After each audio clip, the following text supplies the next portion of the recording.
이번 달에 우리가 나누는 말씀의 제목이 누리는 신앙생활입니다.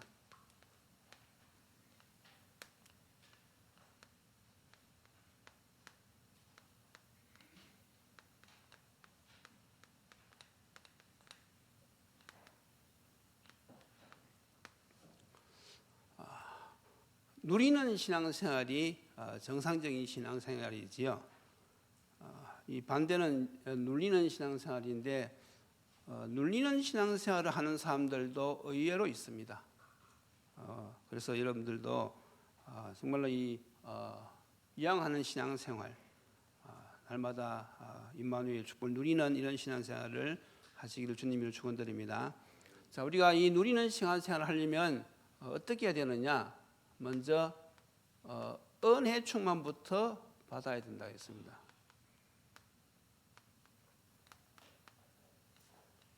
이 말은 무슨 말인가 하면 말씀이 정리가 되어지고 누려져야 된단 말이죠.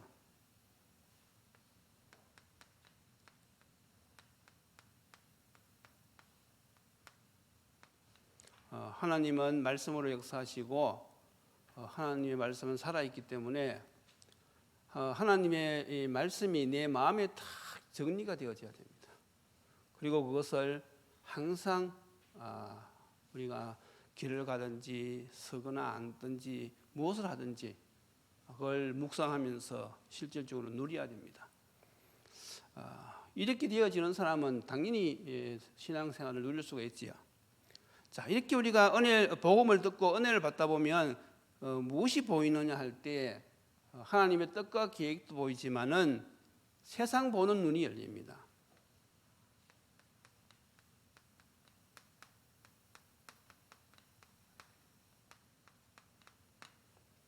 사람 보는 눈이지요. 왜 저 사람들이 어려움을 당하고 있는가? 지금 현실적으로 어려움 당하고 있는 사람들이 많이 있거든요. 그래서 사람을 딱 볼 때에 그 사람의 배후에 있는 이 근본 문제가 딱 보이는 것이지요.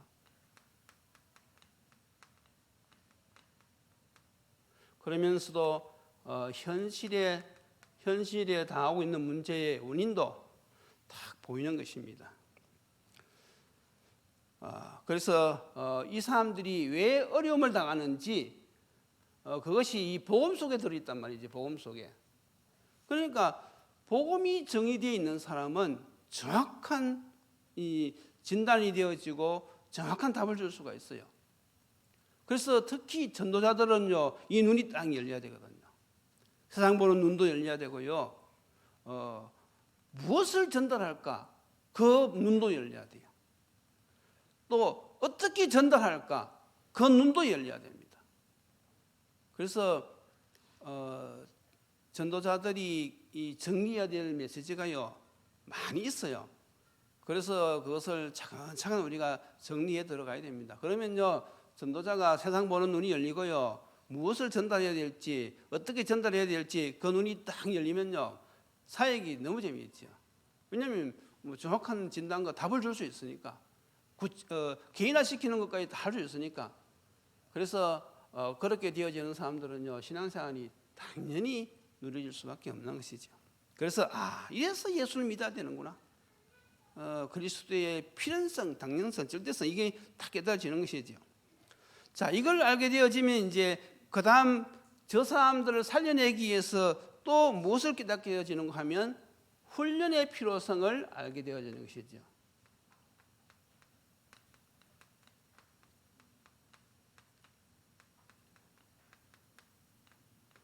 조금 전에 제가 말씀드렸다시피 전도자는 어떤 눈이 열려야 되고 무엇을 전달해야 되고 어떻게 전달해야 되는지 이걸 알려면요 훈련을 받아야 되잖아요.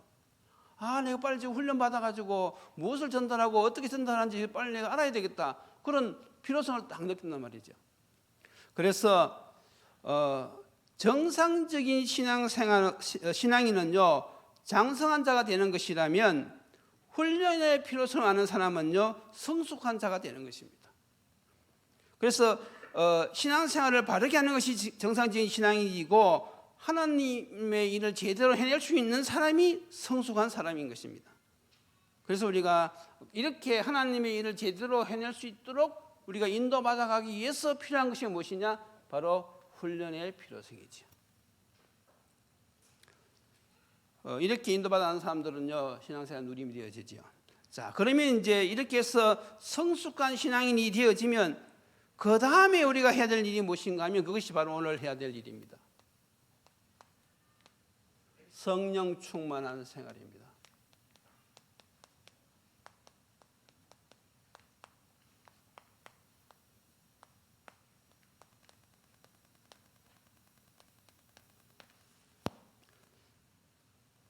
자, 이것이 오늘 이제 본론이지요. 그러면 성령 충만한 생활은 무엇을 말하는 것이냐 할 때는 말씀 듣고 기도 생활하는 것이지요. 그러면 왜 우리가 성령 충만한 생활을 해야 되느냐?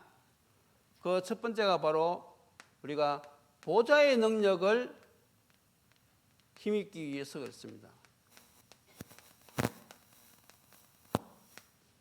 우리가 누리는 신앙생활을 하고 우리가 하나님의 뜻과 계획을 따라서 생명을 살리는 일을 하려고 하면 반드시 우리에게 필요한 것이 무엇인가 하면 보좌의 능력입니다. 그래서 이것은 예수님의 약속입니다.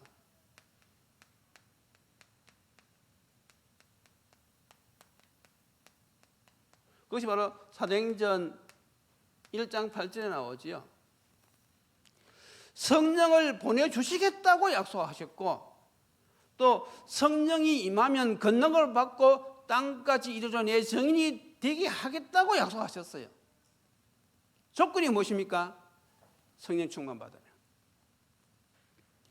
그러니까 우리가 생명운동을 제대로 하려고 하면요, 우리는 반드시 이 보좌의 능력, 성령 충만을 우리가 받아야 되는 것입니다. 그래서 예수님이 40일 동안 감난산에서 훈련하시면서 이걸 약속하신 것입니다. 결국은 이것이 그대로 성취되어졌잖아요. 그래서 하나님의 자녀들이 말씀과 기도 생활이 없으면요, 주의 일을 할 수도 없고 누리는 신앙생활을 할 수가 없는 거예요. 그리고 구약 성경 이사야 40장 31절에도 약속하셨죠. 오직 여호와를 앙망하는 자는 새 힘을 얻으리니 독수리가 날개치며 올라감 같을 것이요 다른 박질하여도 곤비치 아니하겠고 걸어가도 피곤치 아니하리라.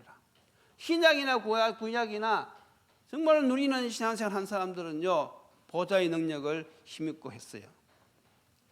그래서 여러분들이 정말로 이 성령 충만을 위해서요, 마음에 무엇이 있어야 되는가 하면 간절함이 있어야 됩니다. 간절함.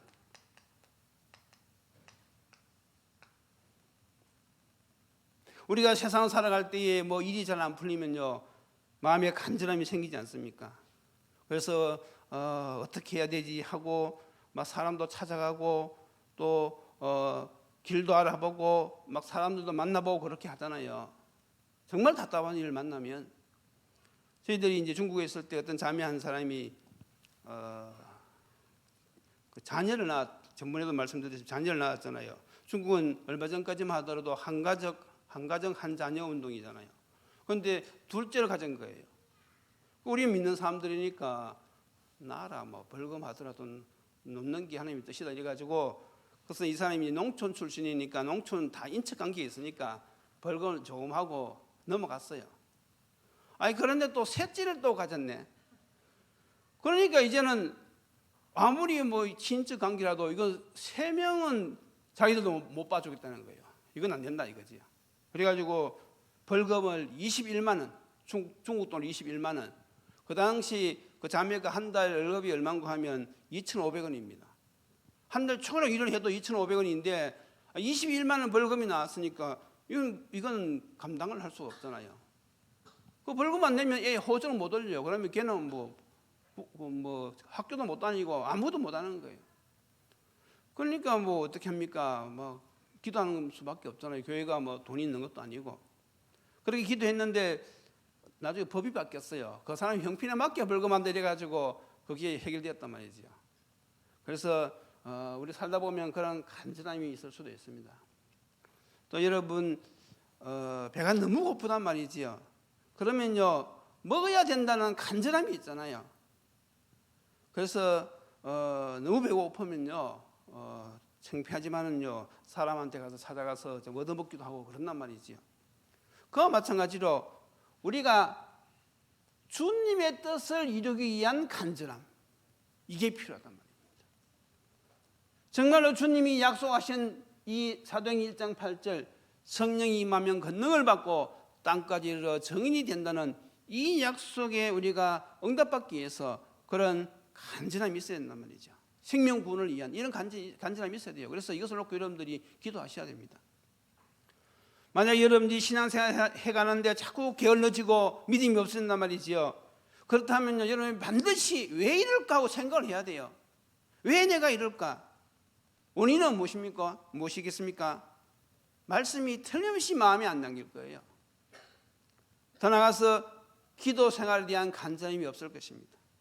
그러면요 영적으로 점점 더 다운되어지고요. 다시 말해서 영적인 힘이 없어진단 말이지요. 성령 안 충만해진단 말이지요. 그러면요 그게 당장은 표가 안 나도요 어떻게 되어지는가 하면요 육신적인 삶에 영향이 오기 시작합니다.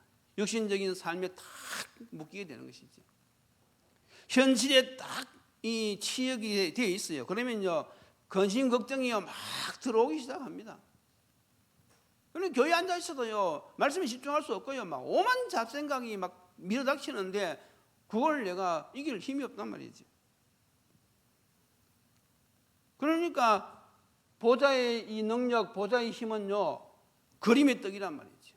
교회 예수 믿고 이 교회당에 나와서 예배 드리고 있지만은 이 보좌의 능력하고 지금 나의 영적 상태하고는요 너무나 거리가 먼 것이죠. 그러니까 그런 신앙생활을 하면요 눌리는 신앙생활이 아니라 눌리는 신앙생활을 할 수밖에 없습니다.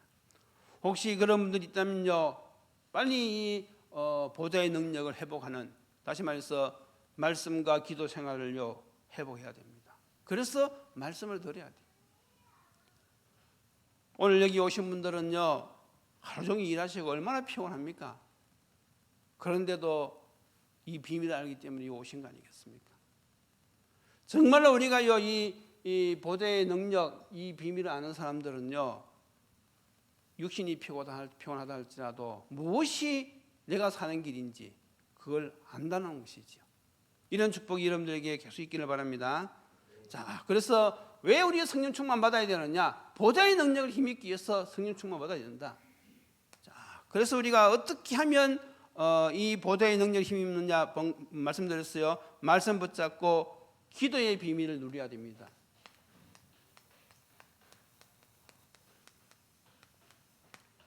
기도의 비밀. 우리는 영적 존재이기 때문에요 기도의 비밀이 있어야 돼요. 짐승은 기도가 없습니다. 짐승 세계에는요 기도라는 게 없어요. 여러분 고양이가 뭐 정식 기도하는 거 봤습니까? 그러나 인간은요 영적 존재이기 때문에 기도의 비밀이 있단 말이지요. 불신자들도 기도합니다. 스님들도 절에서 늘 불공드리고 하잖아요. 그게 기도거든요. 그런데 우리는 살아계신 하나님 앞에 이 비밀이 있어야 된단 말이죠. 기도의 비밀. 그래서 초대교회 성도들도 보면요 사도행전 1장 14절에 감난산의 언약을 탁 붙잡고요 오로지 기도하기를 힘쓰니라. 오로지, 그 말은요 엄청나게 강조된 말이거든요. 정말 우리에게 이런 간절함이 있어야 된단 말이죠. 그 약속을 내 마음에 탁 담고요 정말로 이 하나님께 집중하는 이런 기도의 비밀. 그래서 결국은 그것이 성취되었잖아요. 사도행전 2장 1절로 4절 하나님의 시간표가 탁 되어지니까 오순절 날이 이미 이르매. 그 하나님의 역사는 시간표가 있단 말이죠. 우리가 말씀과 기도 생활을 하다 보면요 어느 날 하나님께서 우리에게 은혜 주시는 날이 있단 말이죠. 성경의 흐름이 그렇습니다. 이때부터 어떤 일이 벌어졌습니까? 성령 충만 받고 나서부터요 성령의 역사가 시작됐죠. 사도행전 2장에 성령 충만 받고 나서요 3장부터 28장까지 가는 곳마다 성령의 역사가 일어나는 것이죠. 그래서 여러분들이 현실적으로 아주 답답합니까? 가는 길이 안 보입니까? 정말로 내 마음이 우울합니까? 무엇을 해야 되죠? 말씀 붙잡고 집중 기도해야 됩니다. 어둠은 빛 앞에서요 힘을 못 써요. 하나님의 자녀된 우리가 예수 그리스도의 이름의 건설을 믿고 주님을 바라보는 그 순간, 여러분들의 환경이 어떠한다 할지라도 예수 이름의 능력을 믿고 주님을 부르는 그 순간 어떻게 되어집니까? 하나님께서는 우리의 기도에 응답하시는 것이죠. 즉시로 하나님께 전달되어집니다. 응답은요 하나님의 시간표에 따라서 우리의 기도는 즉시 응답되어지지만은 그 응답은 시간표 따라 우리에게 온단 말이지요. 그래서 우리가 이 시공간 초월의 이 비밀, 이걸 믿는다 그러면요 우리가 기도할 수밖에 없는 것이죠. 그래서 초대교회가 이 비밀을 사실적으로 믿었기 때문에 그대로 하나님께서는 역사를 하신 것이죠. 자, 그래서 이 성령 충만의 결과는 어떻게 되어집니까? 우리가 말씀 붙잡고 성령 충만 받았을 때 하나님이 증거를 주시는데 어떤 결과가 오느냐? 오늘 본문은 어떤 배경이 있습니까? 베드로와 요한이 이 구식마면 성전 가서 기도하다가 어느 날 눈이 딱 열린 거예요. 그래서 성전 미문에 앉아있는 그 안전병이 근본 문제를 본 것이죠. 그래서 예수 그리스도의 이름으로 그 사람 일으켰잖아요. 이것을 일으키니까 유대인들이 얼마나 시기를 하는지 베드로와 요한을 잡아가지고요 종교재판에 딱 세웁니다. 그리고서는요 막 이업도 하고 때리고 이렇게 해서 이제 내보냈잖아요. 그때 이 베드로와 요한이 이제 다시 그 초대교회에 와서 그 사실을 이야기한 것입니다. 그랬더니 성도들이 딱 듣고는 뭐라고 이야기합니까? 그것이 오늘 사도행전 4장 29절 30절입니다.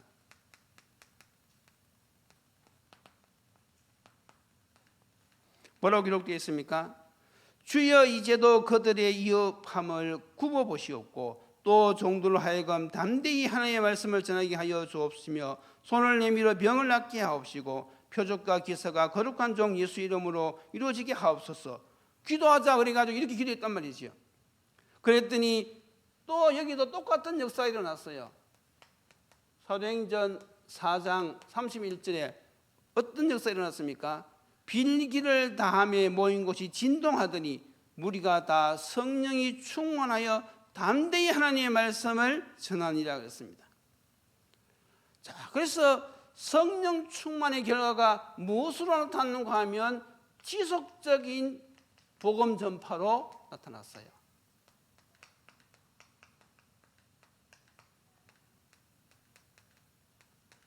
초대교회 성도들은 그 핍박을 피하게 해달라고 그런 기도하지 않았습니다. 초대교회 성도들은요 하나님의 뜻을 알았거든요. 그래서 성령 충만한 결과 무엇이 지속되었는가 하면 바로 생명운동을 할 수 있는 이것이 지속된 것이지요.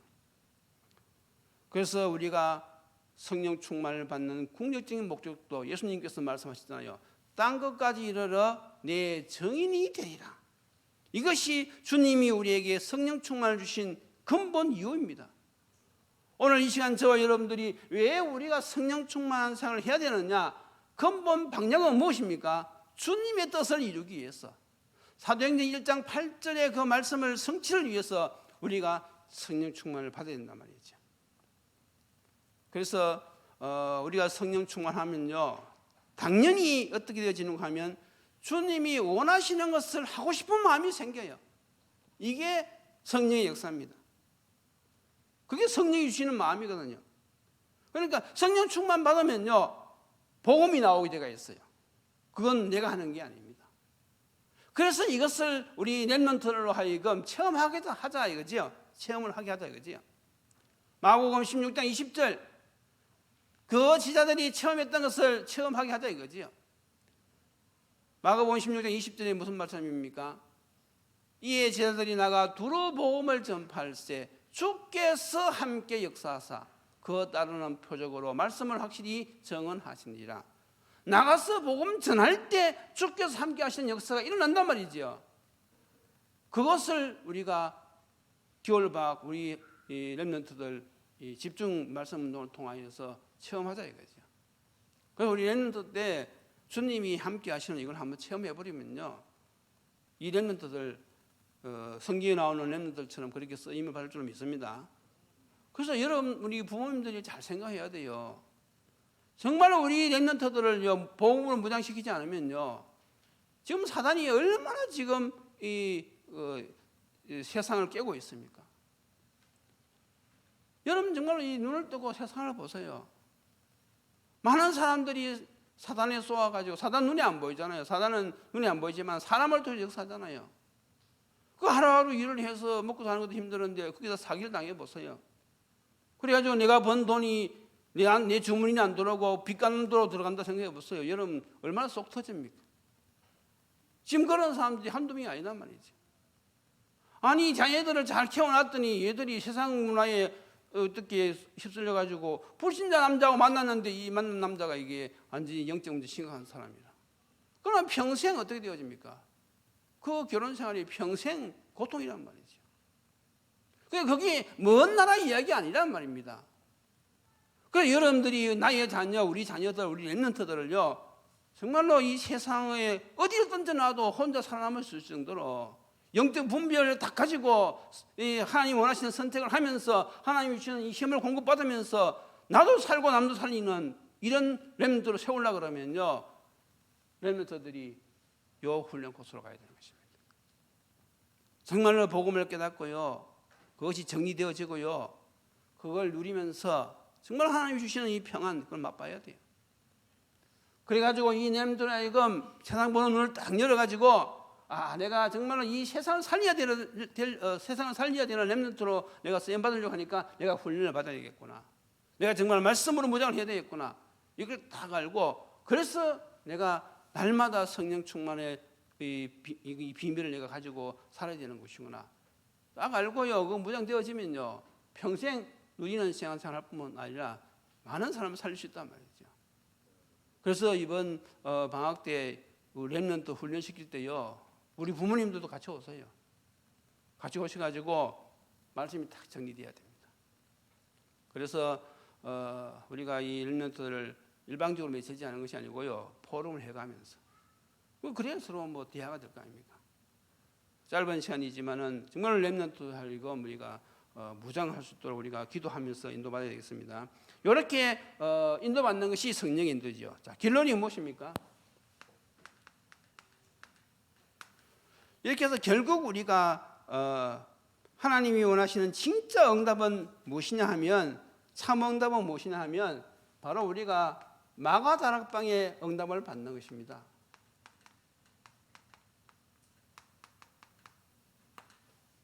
이게 사도행전 2장 1절로 47절의 응답이죠. 더 나아가서 우리가 세계복음한 안디옥 교회의 응답, 이게 사도행전 11장 19절에서 30절이에요. 더 나아가서 우리가 이 시대에 우리가 자주 쓰는 237, 치유, 서밋, 이 응답을 받는 것이죠. 자, 그런데 여기에 다 공통점이 무엇입니까? 여기에 다 공통점이 하나 있어요. 그것이 바로 무엇입니까? 다 사람을 살리는 것입니다. 이게 공통점 전부 다 무엇입니까? 생명운동, 말씀운동, 제자운동입니다. 그래서 우리 교회가 이제는 정말로 이 시대에 예수님의 마지막 명령, 가서 제자 삼으라. 이것이 명령으로 들려지는 사람은요, 그 사람은 제자입니다. 모든 민족으로 제자를 삼으라. 이것이 주님의 명령으로 내 마음에 들리는 사람은요, 그 사람이 제자라니까요. 여러분 그렇게 들리지요? 주님의 명령으로 들리지요? 그럼 여러분들은 제자입니다. 그런데 그걸 그냥 근성으로 듣는 사람은 아직은 제자가 아니에요. 죄송합니다만 아직은 아닙니다. 그래서 우리가 한 번 사는 이 인생, 최고의 축복, 전도자의 삶, 이 삶을 사는 사람들은 한결같이 누리는 신앙생활을 했다는 사실, 이런 축복이 여러분들에게도 있기를 주님의 이름으로 축원드립니다. 기도드리시겠습니다. 하나님 감사합니다. 저희들에게 영원한 생명, 참된 그리스도의 비밀을 깨닫고 예수를 믿어 하나님의 자녀로 삼아주셨을 뿐만 아니라 이제는 이 복음을 전하는 전도자로 저희들을 불러주시니 감사합니다. 저희들이 늘 하는 신앙생활 가운데서 참된 누림이 있게 하시고 하나님의 뜻과 계획을 깨닫고 훈련을 받아서 제대로 하나님을 감당할 수 있는 그런 제자로 세워지는 축복 있게 하여 주시옵소서. 초대교회에 응답을 받았던 모든 성도들과 성경에 나오는 모든 렘넌트들이 하나님의 이 놀라운 비밀을 깨닫고 성령의 인도를 받았사오니 이 시대에 사는 저희들도 똑같은 은혜를 통하여 세상 살리고 나를 살리고 후대를 살리고 미래를 살리는 이 일에 주역되게 주님 축복하여 주시옵소서. 예수님의 이름으로 기도드리옵나이다. 아멘.